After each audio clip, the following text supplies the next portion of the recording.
আমি অনেক দিন ধরে একটা প্রবলেমে ভুগছিলাম। যেরকম আমার চুলগুলো এতটাই ঝরে ঝরে পড়ে যাচ্ছিল, পুরো মাথাটা আমার ফাঁকা হয়ে যাচ্ছিল। নখগুলো একটা কাজ করতে গেলে নখগুলো ভেঙে যায়। স্কিন এতটা রাফ হচ্ছিল যে কি বলে বোঝাতে পারবো না।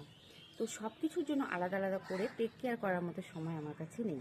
আমি একজন হাউসওয়াইফ, তাই আমি এমন একটা প্রোডাক্ট খুঁজছিলাম যেটাতে আমার সবগুলো প্রবলেম সলভ হয়।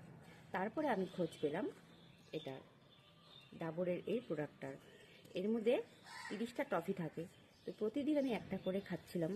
তো একটা কৌটো আমার শেষ হয়ে গেছে, এটা জাস্ট 2টো কৌটো। আমি তোমাদেরকে দেখাচ্ছি। এই সেই টফি, এটা খাওয়ার পরে তোমরা জাস্ট দেখো আমার চুল আর আমার স্কিনের ব্রাইটেনিং। না তো আমার স্কিন আর রাফ, না তো আমার স্কিন নিয়ে কোনো প্রবলেম, না তো আমার নখ নিয়ে।